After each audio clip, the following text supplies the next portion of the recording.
Bienvenidos a El Solidario Vive la Noticia. Aquí está el nuevo Solidario con todo lo necesario para entender la información y todos los argumentos en voces de los expertos para reforzar tu opinión.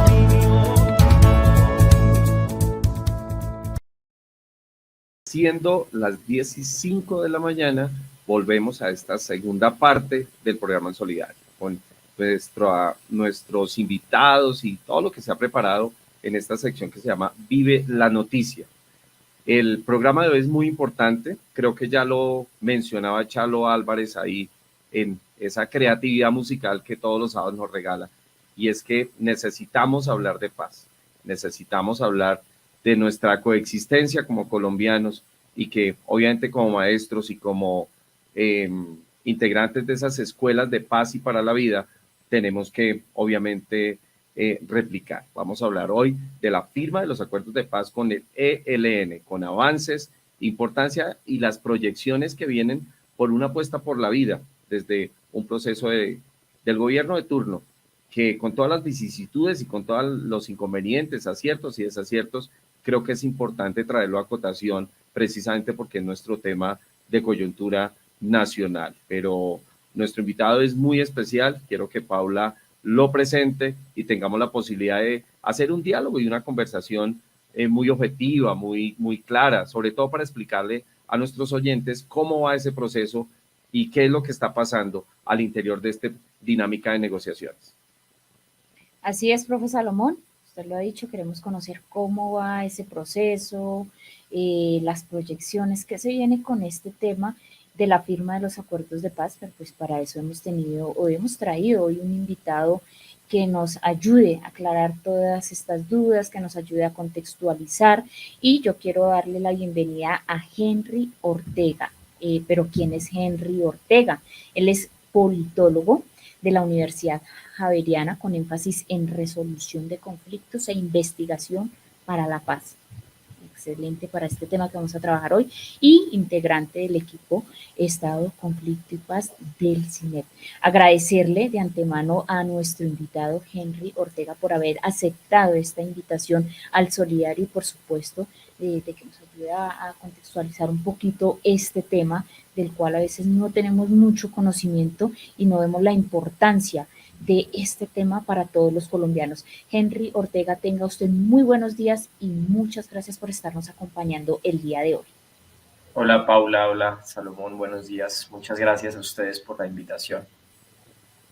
Bueno, profe Salomón, vamos a empezar aquí con las preguntas. Hay muchas preguntas, muchas dudas. Nuestros seguidores también ya opinan a través de las redes sociales y pues queremos darle ya como de desarrollo a esta charla que vamos a tener y por supuesto también a estos conocimientos que vamos a adquirir sobre este tema tan delicado como el que vamos a trabajar el día de hoy.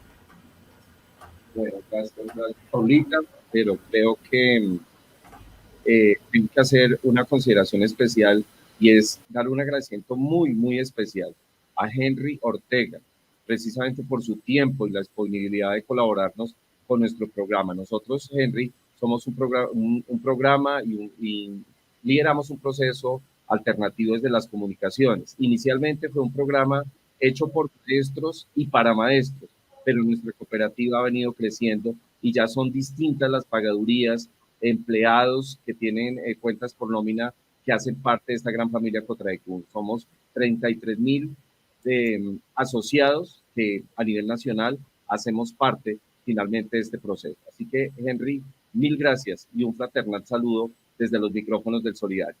Vamos a empezar con el diálogo y obviamente la idea es contextualizar un poco a nuestros seguidores en relación a si podemos decir Henry, si el proceso que estamos desarrollando en este momento definitivamente es histórico para finalmente la situación que vive Colombia. Miraba de pronto algunos antecedentes en relación al ELN y los diálogos y los acercamientos han sido durante muchos años. Casualmente leía que uno de los primeros llamados a hacer estos procesos de negociación fue el padre Camilo Torres. Obviamente, con una cantidad de intentos fallidos, pero que en este momento creo que hay un luz de esperanza para los colombianos y para la paz del país. Definitivamente es un momento histórico el que estamos viviendo, Henry. Salomón, bueno, no, muchas gracias también de nuevo por tu salud y por el agradecimiento. Y la respuesta es sí. Yo creo que es un proceso histórico y por diferentes razones. En primer lugar, como apuntabas, el ELN sí ha tenido un histórico de negociaciones con los gobiernos. Ha sido casi que cada gobierno intenta o logra hacer en mayor o menor alcance algún tipo de avance con negociación con el ELN. En ese sentido, casi que buena parte del conflicto con esta guerrilla ha transcurrido entre el conflicto abierto y las negociaciones de manera constante. Sin embargo, hay diferentes razones que hacen que esta ocasión quizás sea bastante más particular e histórica, como lo mencionas, y tiene que ver con, primero, se está negociando con un gobierno que es de progresista y de izquierda por primera vez en Colombia. Esto más que una facilidad per se, lo que le pone es una responsabilidad adicional al gobierno de cumplir o no con el mandato de paz que de múltiples maneras se le ha ido otorgando, no solo a este gobierno, sino a otros gobiernos anteriores. En su momento, el segundo gobierno de Juan Manuel Santos se hace también con este mandato de paz. Y si uno quisiera de pronto revisar también de alguna u otra manera, en su momento el de Pastrana, cuando llega con la idea de que tienen que hacerse las negociaciones del Caguán. Han habido distintos gobiernos en los cuales ha habido este mandato de paz como un elemento importante de su mandato. Pero el gobierno de Petro, siendo un gobierno de izquierda progresista, no es exento de esto. Y este mandato muy particular que se le da a este gobierno, pues tiene otra particularidad que lo hace bastante histórico, y es que en este momento el ELN es la guerrilla principal que queda de estas guerrillas tradicionales en el país. En otros momentos siempre se le ha visto al ELN como una guerrilla secundaria, en términos tanto militares como políticos, que estaba, digamos, un poco opacada por lo que estaba, por la amenaza o por el rol que jugaban las FARC en su momento dentro del conflicto colombiano. Y esto tiene que ver con una razón muy importante, y yo de pronto aquí voy a ir echando algunos otros elementos que tienen que ver con otras preguntas, pero que están relacionadas con elementos históricos. Y es que el ELN en su momento, como hacia los 2000 o antes de esto, deja o abandona la idea de la toma del poder nacional. Dice un poco como en conversaciones que tienen al interior de esa guerrilla, no nos vamos a tomar el poder, entonces nuestra opción va a ser por la resistencia armada, va a ser crear poder popular en las diferentes regiones en las que nosotros hagamos presencia, y las armas en este sentido lo que hacen es reivindicar ese ejercicio de construcción de poder popular. Ahí marcan una diferencia en el estilo y en las razones de la violencia muy distintas a lo que tenía las FARC en su momento. Las FARC mantenía como proyecto político y militar la toma del poder nacional. Entonces, es claro que para el Estado central cobraba una mayor relevancia solucionar el problema FARC que solucionar el problema ELN. La amenaza que podía suponer la existencia o el accionar de la guerrilla de las FARC era mucho mayor en términos de la integridad del Estado Nacional que lo que podía hacer el ELN. Entonces, diferentes elementos por ese estilo los fueron llevando a posicionarlos en una segunda posición, y a que si bien se hacían intentos de negociación con esta guerrilla, siempre se les consideró como secundarios o que no eran lo más importante. En este momento ellos son, digamos, los protagonistas en ese sentido, aunque no tienen de nuevo esta intención de toma de poder nacional, sí hacen y tienen unos efectos bastante fuertes su accionar en términos humanitarios en las diferentes regiones donde hace presencia, y por más que estas regiones y su accionar allí no suponga una amenaza al Estado Nacional, no quiere decir que no es importante solucionar lo que en estas regiones sucede. Hacen parte del territorio nacional y hacen parte del país. Entonces es importante también solucionar lo que pasa en las múltiples regiones de este país, más allá de la amenaza o no que sienta el Estado Nacional en este sentido. Entonces, esos dos elementos creo yo que hace que eso es histórico, y además todos los avances y todo se está poniendo sobre la mesa para que sintamos que genuinamente se puede lograr un acuerdo en este gobierno con esta guerrilla. Gracias, Henry. Sí, definitivamente creo que todos los esfuerzos son válidos en relación a proteger y arropar la paz, que es definitivamente uno de los anhelos de todos los colombianos en pro de nuestra coexistencia y de las futuras generaciones también.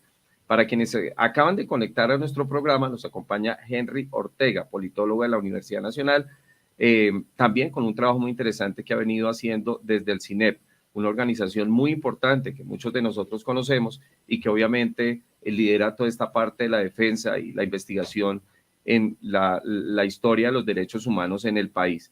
Evidentemente, Henry nos está haciendo un planteamiento muy interesante, y es de la manera como históricamente se han hecho algunos acercamientos y diálogos en relación al ELN.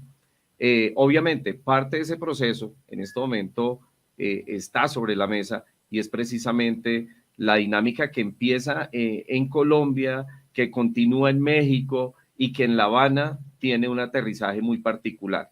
En ese sentido y desde esa perspectiva, para que Henry nos ayude a esclarecer un poco ese espectro, ¿quiénes están liderando esos procesos y cuáles son las partes que están poniendo sobre la mesa precisamente ese diálogo y esos acercamientos en torno a la búsqueda de la paz y a la búsqueda de esos diálogos con el ELN como tal?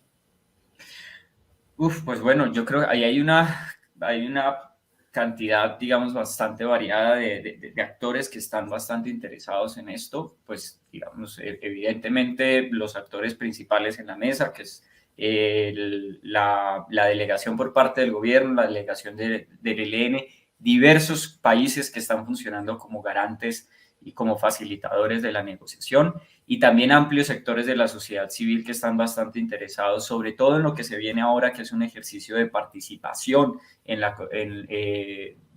la sociedad civil en este ejercicio de diálogo y de negociación con el ELN.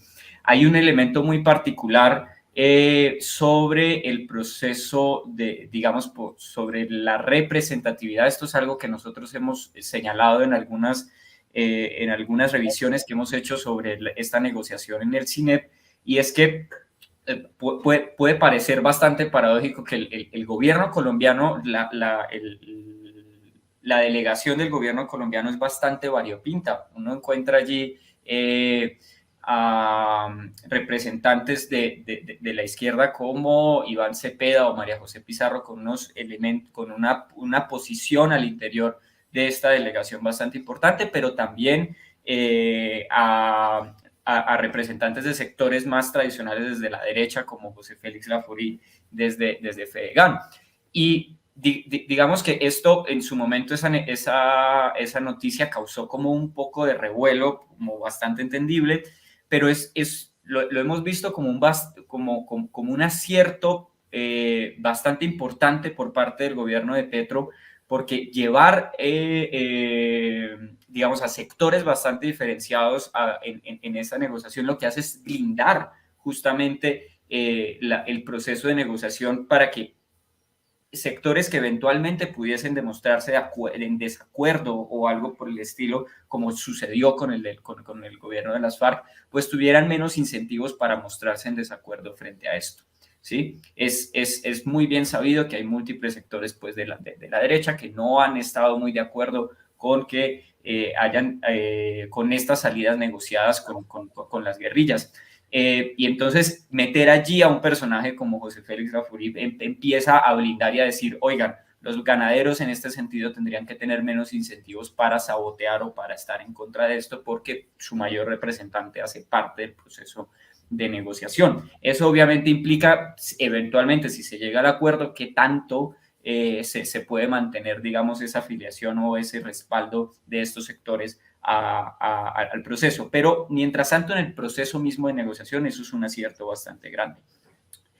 Hay un elemento, más bien, digamos, como en esa contraparte que hemos señalado, es en la representatividad al interior de la delegación misma del ELN, teniendo en cuenta que, digamos, el ELN funciona bajo un sistema como de democracia interna, en el cual se toman decisiones de manera colegiada, pero eso no implica que todos están necesariamente montados en el mismo bus.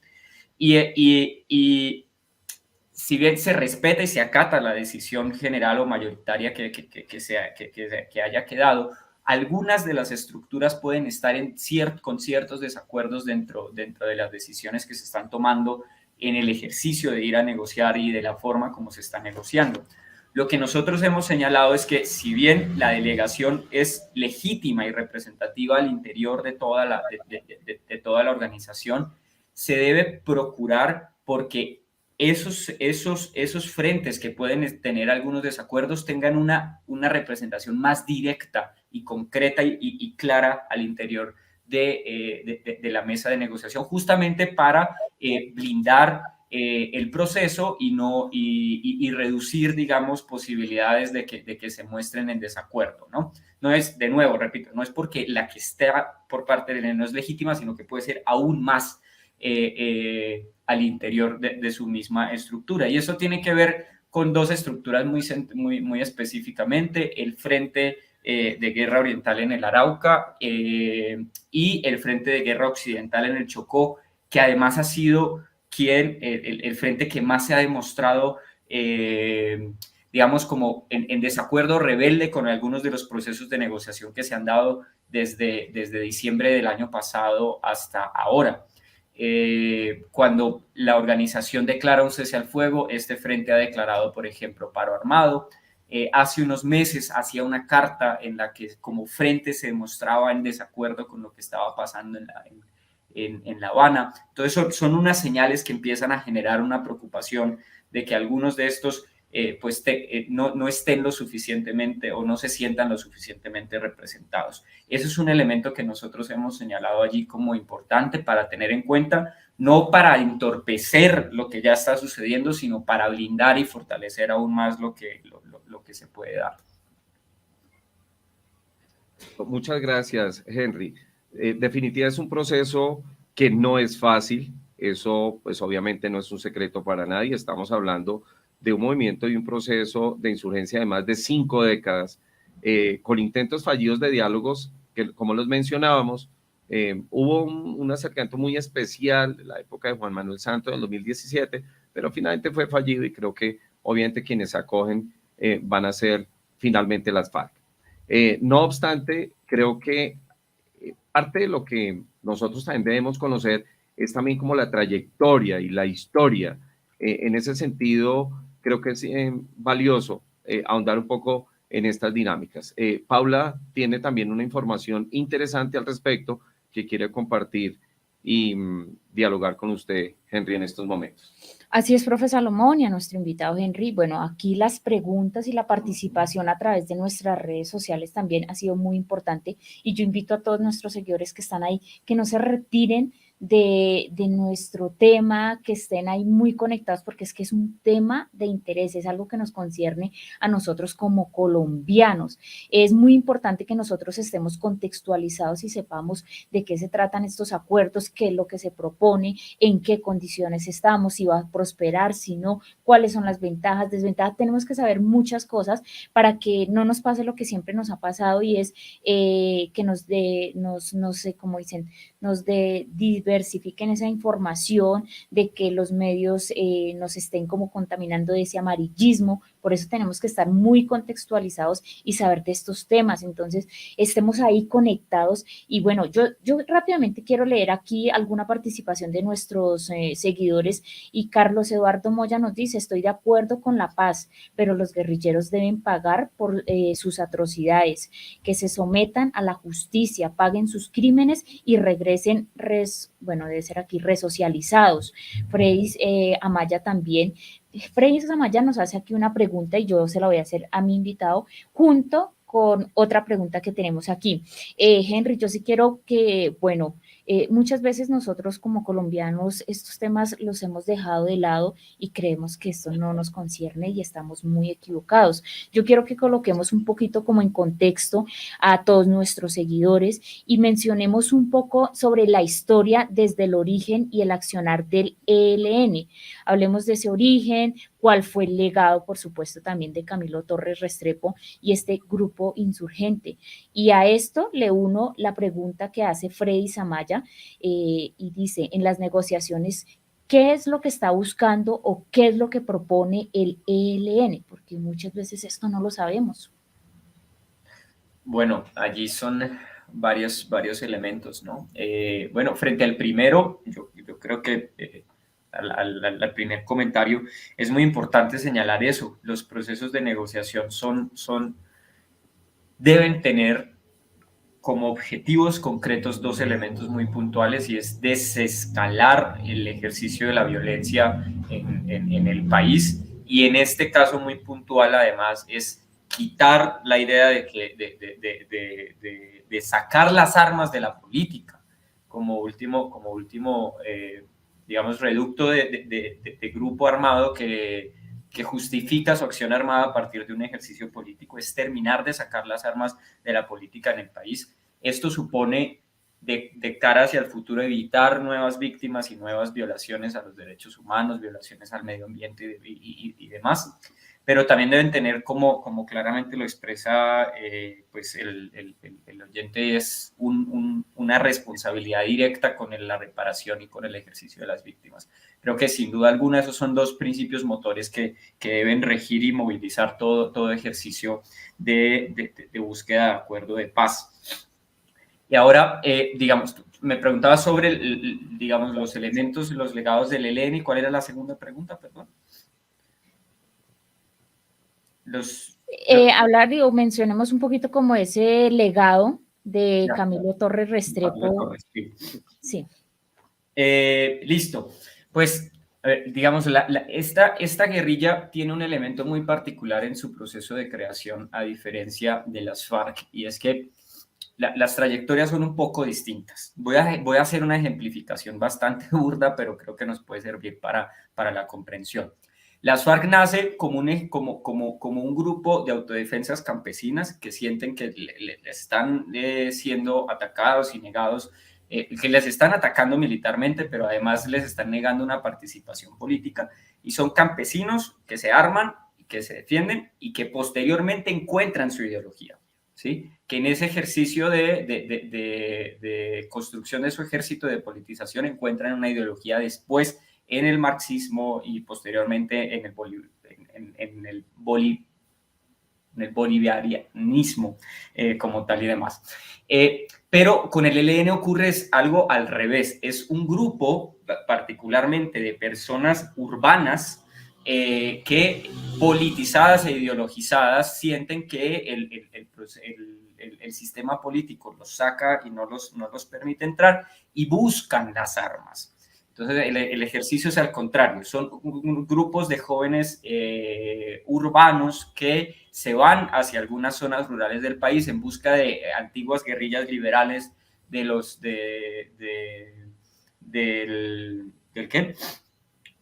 la violencia, a decirles: vengan, caminémosle a este asunto como nosotros lo estamos teniendo. Y en ese sentido, digamos, recogen algunas experiencias muy propias del modelo cubano y de las guerrillas foquistas y todo este tipo de cosas. Camilo Torres aparece en ese sentido como un eslabón muy importante que, digamos, es difícil reducir el legado de Camilo a su experiencia dentro del ELN. De hecho, es más bien una experiencia última de su fase vital dentro de la teología de la liberación y demás, que pasa, digamos, por sentir que el ejercicio político de lo que él intenta hacer a partir del Frente Unido es cada vez más ahogado, y él siente que ya no puede participar desde allí y se va para la guerrilla del ELN.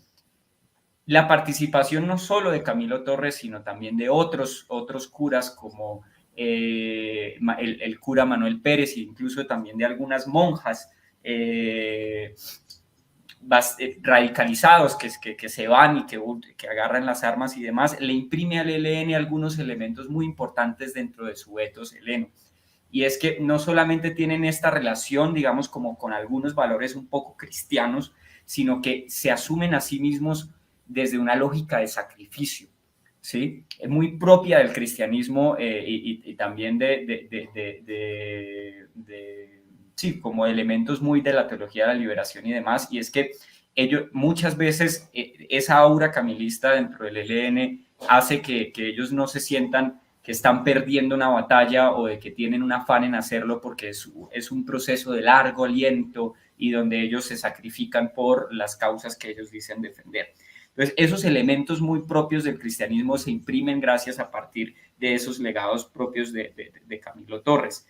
Y sin duda alguna, digamos, la muerte de Camilo lo transforma también en un referente y en un mártir al interior de la propia organización, que les da un referente, digamos, simbólico muy importante, que entra en tensión, obviamente, porque hay muchas personas que dentro del movimiento camilista reivindican al Camilo Torres, que no solamente fue guerrillero, sino que hizo también muchas otras cosas, que fue sociólogo, que fue fundador de la sociología en Colombia, que hizo muchos trabajos también como por la sociedad civil y por la participación desde su rol como civil, ¿sí? Entonces, eso también hace que entre, digamos, en tensión como a qué Camilo es el que usan en función de sus propios intereses. Pero sin duda alguna, como un personaje complejo, le abordaban también todas esas múltiples identidades que también llegó a tener en su momento, ¿no? Entonces, ese elemento muy importante nosotros lo hemos considerado y encontrado dentro de esa lógica del ethos heleno, ¿no? La idea de sacrificio como un elemento muy importante.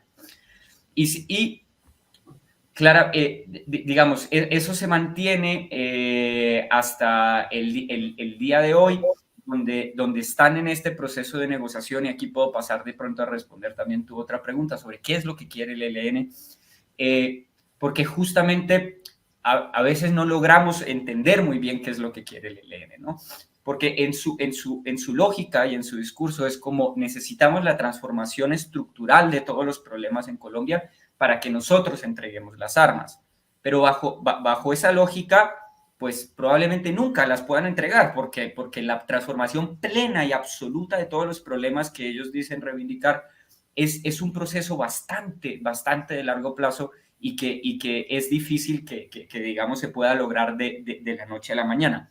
Y otro elemento es que en muchas zonas de este país, lograr varias de esas transformaciones que se requieren y que se están reivindicando, el ejercicio mismo digamos, es bastante difícil por dos razones. Una, porque el Estado es negligente y no cumple con sus labores, eso es claro, pero otra, porque el hecho de que se mantenga la violencia en algunas de estas zonas dificulta que el ejercicio de transformación y de llevar las reformas que este país necesita, pues se hace muy difícil. Se hace muy difícil llevar una carretera cuando hay una carretera rural, cuando hay un retén que pueda secuestrar o que se pueda llevar a los obreros. Se hace muy difícil construir transiciones energéticas cuando además se vuela cada mes el oleoducto y hay una contaminación del área en el que está. Entonces, sacar la violencia de este país un poco, que es algo que un poco también siento yo que las FARC lo entendió en su momento, y es decir, si queremos ayudar a transformar este país, también es importante bajarle los niveles de violencia para que no hayan más justificaciones o trabas a ese proceso de transformaciones. Entonces, es una tensión muy fuerte sobre lo que quiere el ELN de lograr todas estas transformaciones para entregarnos o dejar las armas para ayudar a construir esas transformaciones. ¿sí? Esa es un poco una tensión que está allí bastante fuerte, pero digamos que sin duda alguna estos son elementos bastante importantes. Hay algo que sí es muy claro. El modelo que se usó con FARC no es el mismo, no funciona lo mismo con el ELN. Para las FARC digamos, nosotros se reduce un poco chambonamente en el modelo curules y tierras, ¿sí? Que esos eran unos elementos muy importantes de la lucha de FARC. Es decir, queremos participación política en la política, digamos, formal, y queremos que haya reforma rural. Esos eran dos elementos muy importantes de esa fórmula de cómo negociar con las FARC. Con el ELN no funciona esa misma fórmula, no funciona la fórmula de decir vamos a darles curules a cambio de esto, porque probablemente no quieren curules, ¿sí? El problema es que todavía no sabemos muy bien qué es lo que quieren en ese sentido, cómo van a querer hacer su ejercicio de participación política una vez se dejen las armas. Eso es algo que, digamos, nosotros todavía no tenemos alguna respuesta concreta sobre esto. Entonces, digamos que sus ejercicios van más allá a como reivindicar que haya participación política de la sociedad civil, que hayan transformaciones y cuidado del medio ambiente. De nuevo, eso es una contradicción. Nosotros lo hemos visto como reivindicar el cuidado del medio ambiente mientras hay riegos masivos de petróleo por los estalles del oleoducto. Es algo que puede resultar por lo menos paradójico, ¿no? Y atender también, pues, como por llevar soluciones muy concretas a la vida de la gente en las diferentes regiones donde el ELN hace presencia. Sin embargo, de nuevo, estas regiones también tienen unas necesidades muy diferenciadas. A nivel nacional, como que comprendemos que todo el país necesita unas transformaciones estructurales, pero cada región tiene unas necesidades muy distintas. También tiene unas expresiones de la violencia y de la articulación con el conflicto bastante diferentes. Y esto va a hacer que la solución de esos problemas también sea muy distinta, porque hay muchos actores o diversos actores que entran en unas tensiones muy diferentes. Solo por poner un ejemplo, cuando se habla de las economías de la guerra, normalmente solo se menciona el narcotráfico y la coca y todo este tipo de cosas. Y uno puede decir, listo, en el Catatumbo se dan bala por la coca, pero en el Chocó, por ejemplo, es una cosa mucho más compleja, porque sí hay cultivos de coca, pero también hay minería extractiva ilegal, hay extracción maderera ilegal y hay una desconexión mayor y absoluta de la población civil respecto al centro político. Llegar por carretera desde muchos lugares de Quibdó de Chocó hacia el mismo Quibdó es imposible, o de cualquiera de estos lugares a otro lugar del país. Entonces hay que ver que la construcción de esa paz total, que es también ese proyecto político en el cual se circunscribe la negociación con el ELN, tiene que ser regionalmente diferenciada, porque las violencias son regionalmente diferenciadas. No tenemos una violencia única y unívoca a nivel nacional, sino con unos matices regionales bastante fuertes. Bueno, gracias, Henry. Definitivamente nos estás ampliando el panorama. Creo que estamos comprendiendo que estamos hablando de procesos muy diferentes, así que no podríamos coger acuerdos que se dieron con la FARC en una dinámica muy similar, porque estamos hablando de dos grupos emergentes totalmente distintos, con una historia, con un accionar, con una territorialidad distinta, que en determinado momento hace y con gobiernos distintos, porque estamos hablando obviamente de dos líneas totalmente diferentes. El caso de Juan Manuel Santos, el caso de todo el proceso que se está liderando desde Gustavo Petro. Con una consideración muy especial, y obviamente le agradezco a gente que nos haya aclarado un poco esa mirada histórica que tiene obviamente el ELN, que no solamente ha sido el caso colombiano. Estamos hablando de una teología de la liberación donde desde el seno de una mirada cristiana por las clases populares, por los oprimidos, por todo lo que finalmente estaría generando esa década de los 50, de los 60 y parte de los 70, incluso en América Latina, tendría una dinámica particular de la que no se escapa Colombia y que de una u otra manera también está enlazada históricamente con el ELN. Entonces tendríamos que recordar también aportes muy sustanciales desde lo que hizo Gel del Cámara en Brasil, que fue considerado también como el obispo rojo, el caso de Monseñor Arnulfo Romero en El Salvador, y en el caso de nosotros también nuestro mártir en relación a esta dinámica de la creación de este grupo insurgente, como lo veníamos mencionando, pero que nos lo aclara Henry, de cómo esta figura de una u otra manera también ha sido pues parte de cómo los intereses de este grupo finalmente lo utilizaron, y que incluso está en la contienda de qué está pasando con sus restos, porque creo que fue una de las solicitudes que se le hacía a Juan Manuel Santos cuando precisamente entrábamos en un acercamiento en relación a la paz. Quiero en este lapso, que les voy a pedir el favor, que no se nos vayan a desconectar, que continúen, porque creo que definitivamente el diálogo está muy interesante.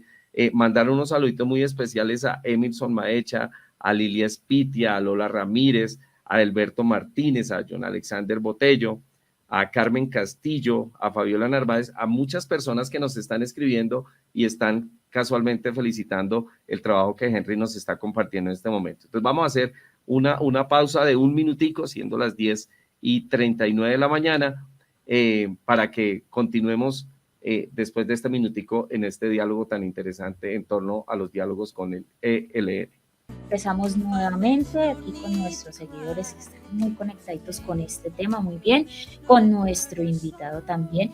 Yo quiero pasar rápidamente por nuestras redes sociales a leer algunos comentarios acerca del tema que estamos tratando. Aquí Fabiola nos dice, muy interesante la participación de Henry, cierto, hace muchos años se ha tratado de negociar con el ELN, no se ha logrado nada. Entonces ahí nos están dejando sus comentarios. Bueno, ya Freddy Zamaya le contestó aquí nuestro invitado la pregunta. Alba Aurora Castro también reporta sintonía y Pedro Ponguta opina. Muy difícil la negociación con el ELN por su estructura, piensa él, pero bueno, aquí hablábamos hace un momento por interno con el profe Salomón, con nuestro invitado, qué tan importante es conocer como esa historia, ese antecedente, el origen, para poder entender un poquito como el presente de lo que está pasando realmente con estos acuerdos de paz, porque si uno no conoce la historia, como dice por ahí el dicho, ¿no? Está condenado a repetirla. Entonces, qué bueno esta contextualización que nos está dando nuestro invitado Henry, muy interesante conocer todos estos orígenes de lo que ha venido pasando. Bueno, ya con nuestro invitado seguimos aquí con más preguntas y yo quisiera preguntarle a Henry que hablemos un poquito como de cuáles son esas etapas, si realmente este acuerdo de paz está estructurado por etapas, cuáles serían estas etapas, Henry, del acuerdo de paz que se inicia con el ELN. Paula, yo antes de responderte a esa pregunta, voy a hacer una precisión también como del elemento histórico, ya que ha sido pues también como bastante importante de la estructura del ELN, justamente de lo que mencionaba uno de los oyentes, y es como, ¿por qué se tiene esa estructura colegiada y de democracia interna? No nace o no sale, digamos, de la nada. El ELN en sus inicios con los hermanos Fabio Vázquez y no recuerdo en este momento el nombre de estos hermanos que son como fundadores de esta guerrilla como tal. Pasa por dos momentos muy importantes, digamos, de su vida en sus inicios. Esta guerrilla nace en los 60, también como la mayoría de las guerrillas en Colombia y también de América Latina, haciendo eco, como lo decíamos, principalmente de lo que sucedió en la Revolución Cubana. Pero esta guerrilla tiene cumplidos unos 10 años de existencia, un poco más, un poco menos de su lucha armada, les acontece la operación Anorí, que fue una operación militar por parte del Ejército Nacional, que les da un golpe bastante fuerte y casi que las borra un poco. Y en ese contexto en el cual ocurre la operación Anorí, su comandante Vázquez entra en una suerte como de delirio de persecución, donde, digamos, se decía que si la operación Anorí no los destruyó, casi que en la purga que hizo Fabio Vázquez estuvo a punto de destruirlos. Y él veía que esa operación ocurrió porque hubo gente al interior del ELN que los vendió y que todo esto, y hubo un ejercicio, una purga bastante fuerte y bastante, digamos, autoritaria y descontrolada en el que se condenó a muchos integrantes al paredón. Y ese momento en el cual ven que casi, que ese momento de purga por parte de Vázquez casi que los termina también de destruir, toman la decisión de que allí las decisiones ya no pueden recaer en una única persona y en un único mando, y de que deben adoptar una estructura colegiada que les permita evitar que ese tipo de cosas vuelvan a ocurrir en el futuro. Y es a partir de allí que, digamos, se crea el COSE como el comando central de una estructura colegiada, donde hay un reconocimiento y este ejercicio como de democracia interna, donde las regiones tienen también un peso bastante significativo en las decisiones que se tomen o no. Y, por supuesto, como lo mencionábamos antes, estos elementos estructurales pues tienen efectos en la manera como se hace la negociación. Tienen efectos en la forma como el ELN hace la guerra, por supuesto, cada estructura se ancla de manera muy especial a cada una de las realidades regionales, pero también tienen efectos en la forma como se hace la paz, porque si bien hay una representación de estructura nacional, cada uno de los frentes en las regiones también puede opinar o sentirse más o menos representado allí. La guerra es mucho menos vertical de lo que se imagina. O sea, incluso las FARC, que se suponía que era el estereotipo de estructura vertical, demostró siendo que no era tan vertical como se pensaba, y el ELN de entrada no se enuncia como vertical, sino como horizontal, entonces eso genera muchísimas más tensiones. Eso como, digamos, en lo que tiene que ver con ese elemento histórico muy importante en el momento en que se toma la decisión de volverse una estructura colegiada. Y frente a tu pregunta, las fases, pues esto digamos, no hay una agenda donde se establezca que son tantas fases como tal, pero se han ido, digamos, estructurando a partir del tiempo. Lo primero, y también para rescatar un poco lo que decía Salomón, es que la celeridad con la que se le ha jugado Petro y esta negociación tiene que ver con eso. Petro tiene solamente 4 años y no 8 como los tuvo Juan Manuel Santos, entonces, y él quiere dejar, digamos, como legado que el primer gobierno abiertamente progresista de este país desestructura la última guerrilla histórica de Colombia. Entonces, él, digamos, que tiene este afán porque esto se logre. Y un segundo afán es que ya se ha demostrado que no basta solo confirmar el acuerdo con un gobierno, sino que se debe iniciar el proceso de implementación del acuerdo en el gobierno mismo que lo firma, si se quiere blindar por lo menos en mínimos la negociación que se establece. Digamos, uno puede mirar con muchos bemoles la implementación que empezó a hacer el gobierno de Juan Manuel Santos en su gobierno, pero digamos que yo creo que otro cuento estaríamos contando si él ni siquiera hubiese iniciado a implementarla. Si toda la implementación desde el inicio le hubiese tocado a Duque, otro cuento estaríamos hablando, ¿sí? Como que al menos genera unos mínimos para blindarlos en caso de que el próximo gobierno no sea afín a la negociación que se firma. Y esto hace entonces que haya una celeridad. Y frente a esa celeridad, lo que ocurre es que el gobierno de Petro no se inventa la agenda de negociación de cero, sino que retoma la agenda que ya se había pactado en el gobierno de Santos. Eso es un gran mensaje porque implica una continuidad del proceso, pero también le genera una mayor celeridad. Y en ese sentido, desde que inicia el gobierno de Petro en agosto del año pasado, hasta lo que hemos vivido hasta el día de hoy, lo que se han dado son 3 fases bastante rápidas y de hecho para llegar al momento de cese al fuego que se tomó ahorita en las últimas semanas, y tuvieron que ver con ejercicios de alistamiento y de retoma de las negociaciones en Venezuela, de hacer un ejercicio, de plantear una agenda muchísimo más clara, con unos puntos muy específicos, son 5 o 6 puntos en los cuales está la participación de la sociedad civil, medio ambiente, la desestructura, el fin del conflicto como tal, que esto es lo que se pacta en México y lo que se tiene ahora, digamos, de lo que se logra en La Habana en este tercer ciclo de negociación, que implica el cese al fuego por 6 meses y el inicio de la hoja de ruta de la participación de la sociedad civil en la negociación. Ahora es donde se puede volver un poco más complejo, porque justamente hacer un ejercicio de participación como se plantea puede ser metodológica y logísticamente bastante difícil, no es tarea fácil hacerlo, y puede ser también bastante desgastante para muchas organizaciones de la sociedad civil que quieren participar, pero que también ya han participado en muchas otras cosas, ¿sí?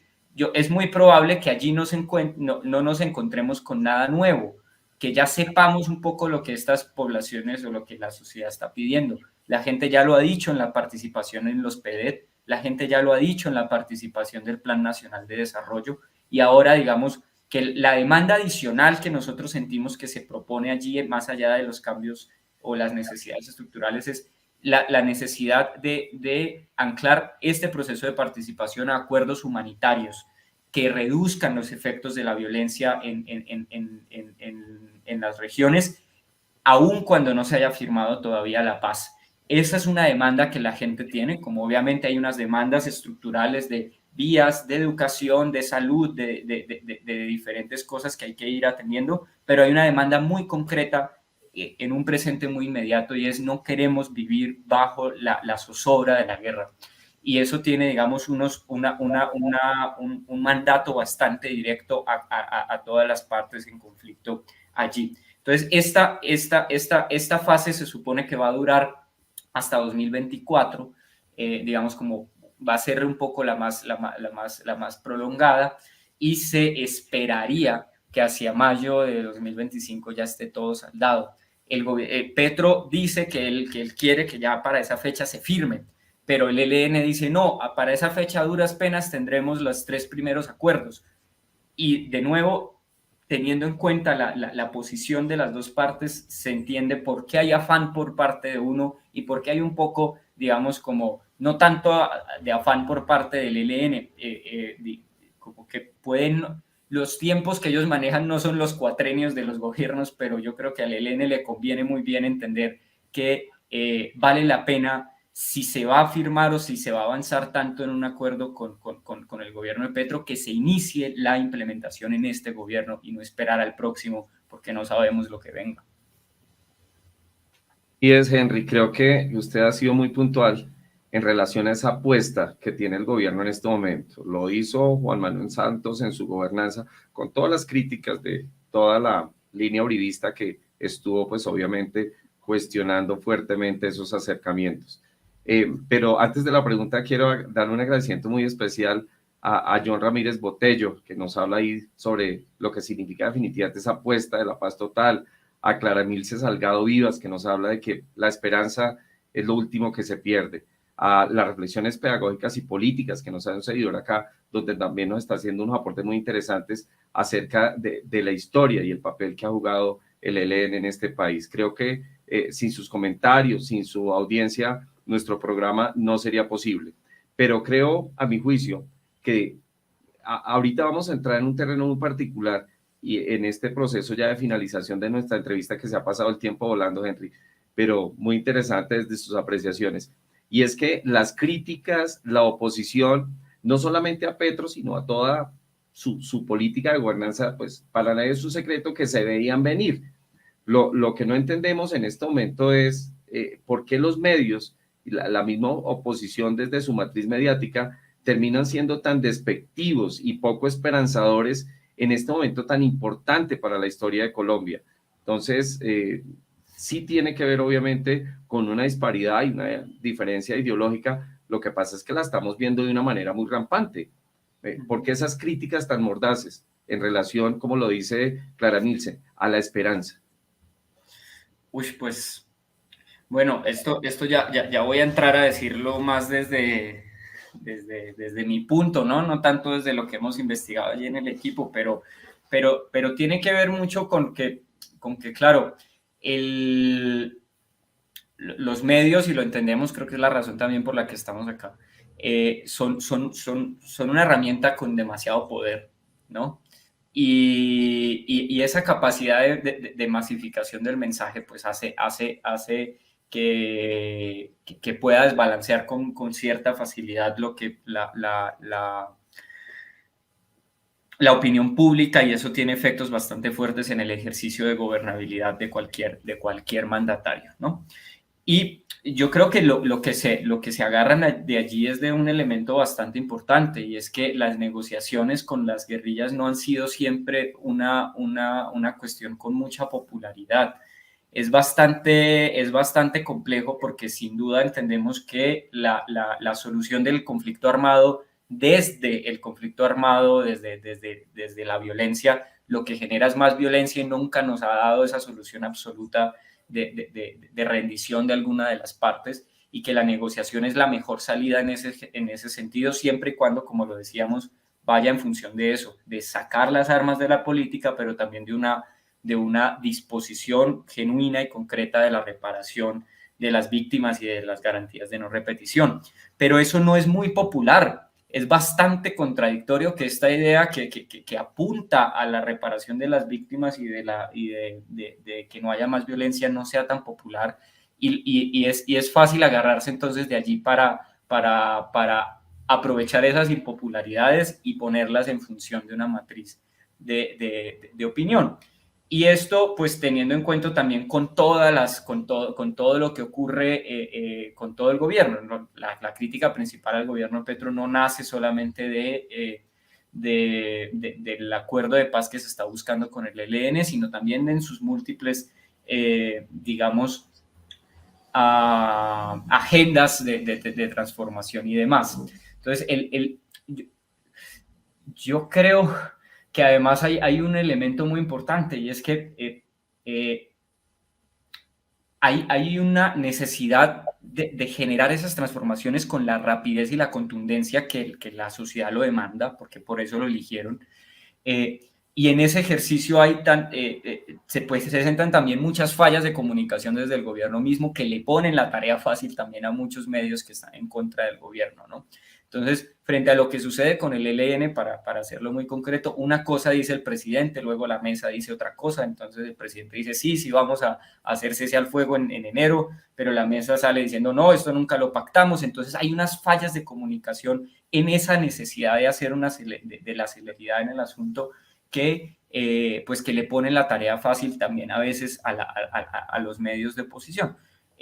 Con lo que sucedió en estos días frente a una posibilidad de financiar al ELN para que no cometa secuestros o extorsiones. Entonces, claro, es una medida que en sí misma tiene la cantidad de bemoles que uno quiera poner, o sea, que de entrada suena una locura y es bastante impopular. ¿Cómo así que se les financia si no dejan? O sea, normalmente la transacción es, financiamos la vida civil a cambio de que entregues las armas, pero aquí financiamos para que sigas ejerciendo la violencia, pues puede generar una contradicción, una resistencia muy fuerte. Y la mesa de negociación sale y hace una aclaración diciendo que no, que eso no se ha pactado y que eso no se ha hablado y que eso no se ha contemplado todavía. Entonces, esa cantidad de mensajes que a veces se hacen, digamos, contradictorios, le ponen también ese ejercicio fácil de generar una cantidad de barullos frente a la situación. Esto, digamos, como para mirarlo de una manera crítica también hacia el gobierno, de cuál es el rol que puede jugar también como gobierno en el ejercicio de relación con los mensajes mediáticos. Y no solamente tiene que ver con que el presidente salga mostrándose o aclarando cosas todo el tiempo, o chocando con los medios de comunicación, sino también una necesidad de afinar también la manera en que se está comunicando desde el gobierno las diferentes decisiones. Porque en múltiples temas una cosa dice un ministro o una ministra y otra cosa dice el otro. Entonces, como que esa cantidad de mensajes a veces discordantes puede generar mayor daño de lo que se puede esperar. Entonces, sí, y pues claro, a muchos no les convendría tampoco muchas de los cambios que se están generando, entonces se agarran de allí también para hacer un poco de ruido. Así es, Henry. Y bueno, aquí ya se nos va acabando el tiempo, pero bueno, aquí nos vamos a tomar unos minuticos más porque es que este tema está muy importante, muy interesante. Tenemos que seguir contextualizando, queremos saber más acerca de este tema. Y antes de hacer la pregunta que le tenía a continuación, como nuestros seguidores también opinan, y es muy válida cada una de las opiniones que nos dan en este tema, muchos comentarios aquí acerca de lo que estamos hablando.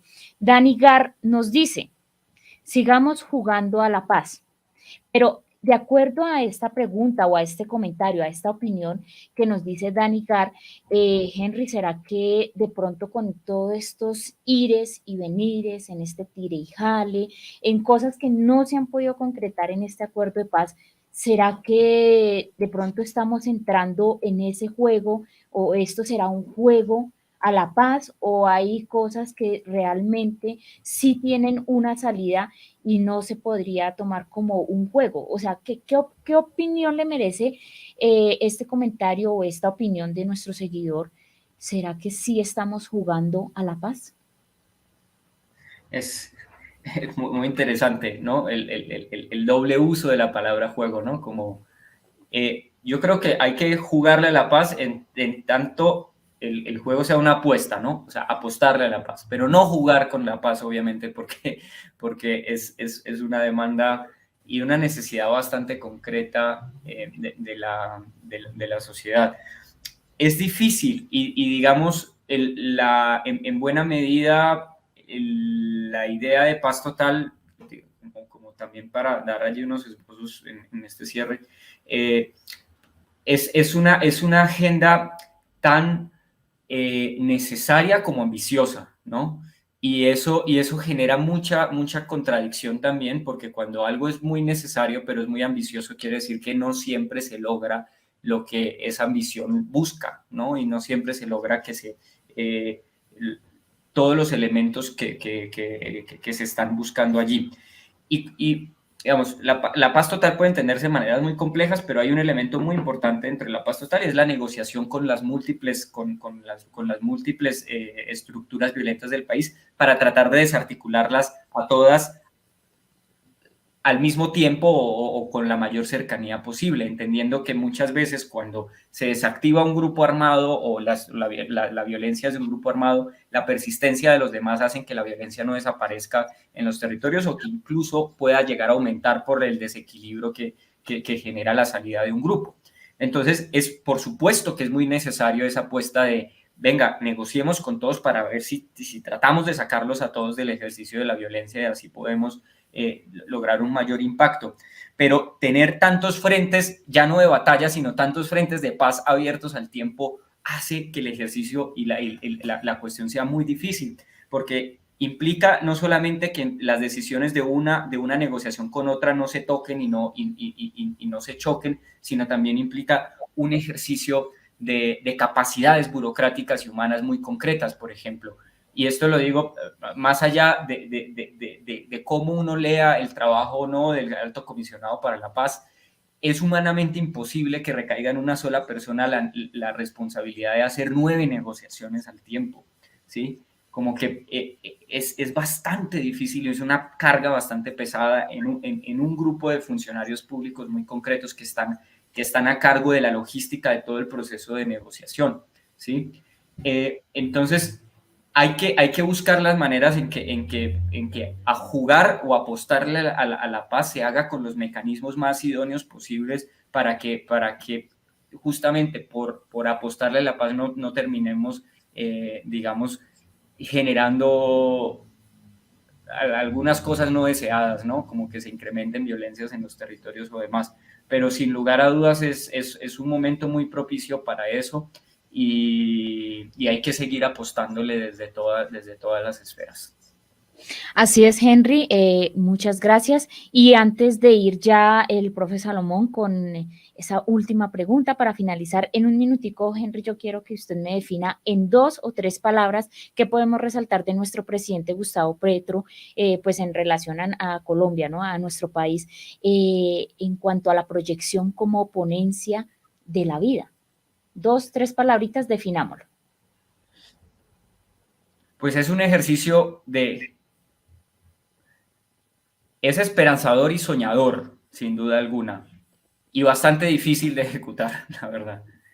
Pero ahí nos movemos en esa tensión.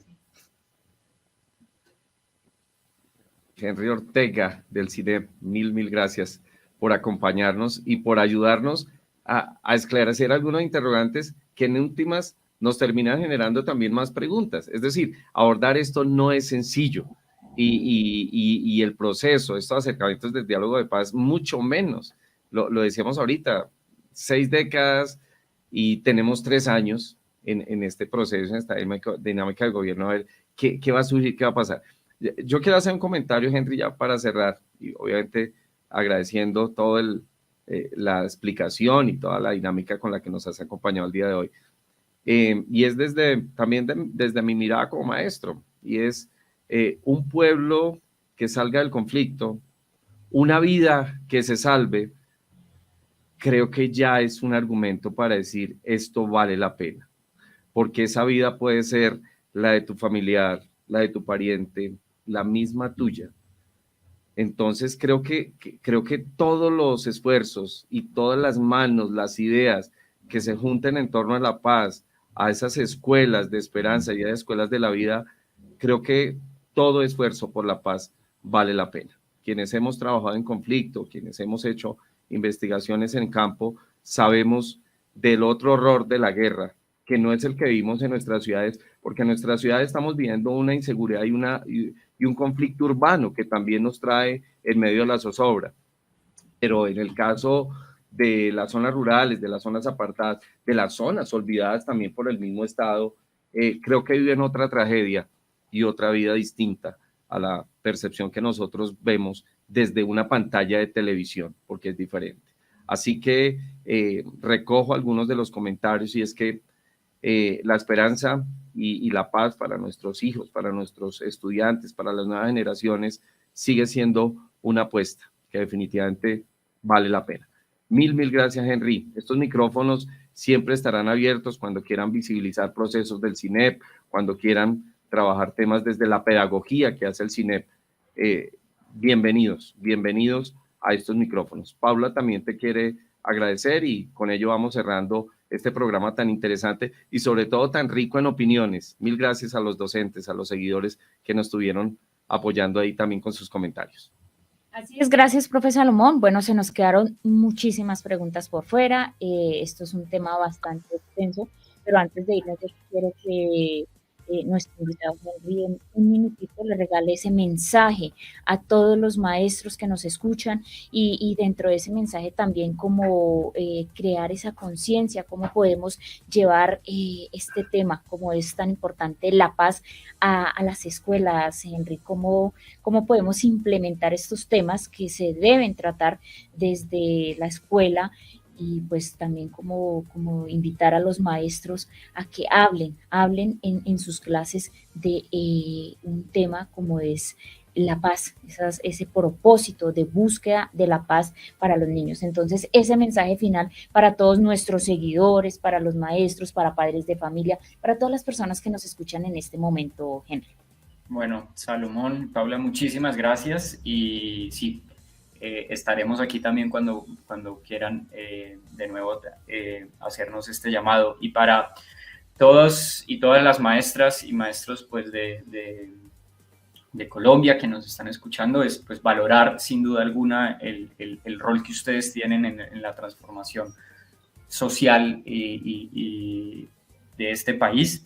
Y en términos de paz es atreverse justamente, como decía Paula, a hablarlo, a seguir hablando sobre este tema, que no sea un tema tabú en las aulas y que principalmente podamos tener una aproximación desde la comprensión de la realidad de este país, que no es de blancos y negros, que tiene una gran cantidad de matices y que es importante comprenderlas, y que es importante comprenderlas desde el lugar en el cual nos enunciamos y desde el lugar en el cual se hace el ejercicio de aulas de ustedes, pero también pensando en qué puede llegar a estar sucediendo en otros lugares de Colombia, ¿no? Hacer ese ejercicio de reflexión de Colombia como un país de múltiples regiones puede ayudarnos a salir un poco de la mirada en el cual a veces uno se incrusta y dice, esta es la única realidad posible de este país. Hay que ver también, digamos, como todas las realidades posibles en todas las regiones que nos circundan. Nuestro invitado, muchísimas gracias. Los micrófonos del Solidario, como ya lo decía el profe Salomón, siempre van a estar abiertos y esperamos tenerlo en otra oportunidad para ir mirando qué avances hemos tenido en cuanto a estos acuerdos de paz.